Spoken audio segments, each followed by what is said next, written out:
This is Creighton Alexander, the campus coach, and today we're talking with Adam Hamilton, the senior pastor for the United Methodist Church of the Resurection.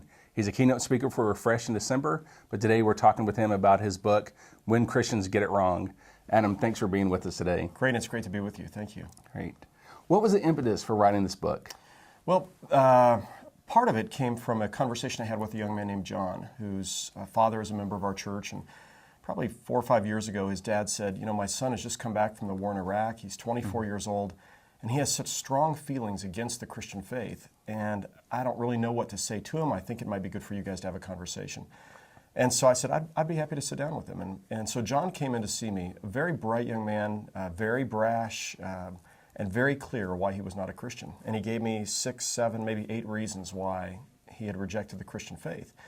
And as I listened to him talk, I thought, you know, I've rejected that form of the Christian faith myself. The things that he thought it meant to be a Christian were all things that many of us would have said no to ourselves, but they were the things that he had heard from the most vocal of Christians that were out there.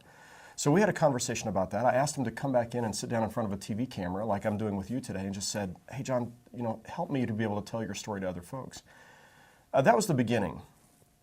From there, it was watching the number of young adults who'd grown up in our church, but when they got to high school or college, especially college, were falling away from their faith, falling away from Christ, which has always happened, but it's happening in record numbers today. It's happening more than at any time since people have been keeping track of this. Then there were studies that began to come out. So I'm seeing this phenomenon. I've had this interview with John. Then there are studies that are coming out. Dave Kinnaman's Unchristian, in which the Barna Group had studied this phenomenon. The Pew Foundation and their forum on faith and public life.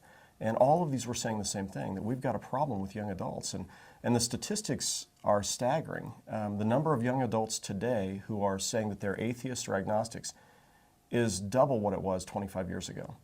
The number of young adults who are actively involved in church on a regular basis has declined by 30%. And about 40% of all young adults are saying, they're not just saying, I'm just not going to church right now. They're saying, I reject the Christian faith. I don't call me one of those kind of people. And so we've got to understand that. And you guys working in campus ministry, you're on the front lines of that. I mean, you hear the questions all the time. And so in the book, what I try to do is address the 6 most frequently posed problems, questions, or issues that I hear young adults saying are the reasons why they have a problem with the Christian faith. That's what was so exciting about this book. Unchristian, I felt like, described it or talked about the problem, but when Christians get it wrong, began to move towards an answer and a solution. Because these are questions, these are things that we deal with on a weekly basis as campus pastors. Absolutely. And so, and one thing I might mention too, Unchristian, Dave Kinnaman, I've had a chance to sit down with him, and they did a great job with the book.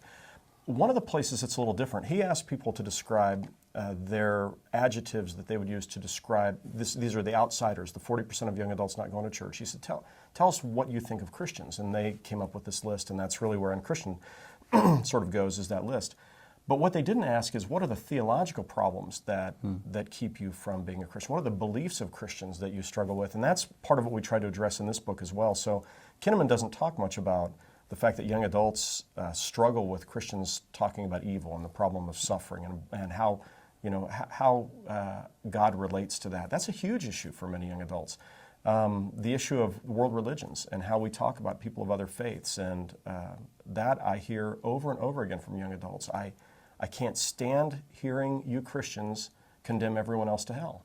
And so, you know, those are the kinds of things that we also add into this into the equation. So we cover, you know, most of the big issues that Kinnaman mentions, but we also look at some of the theological issues.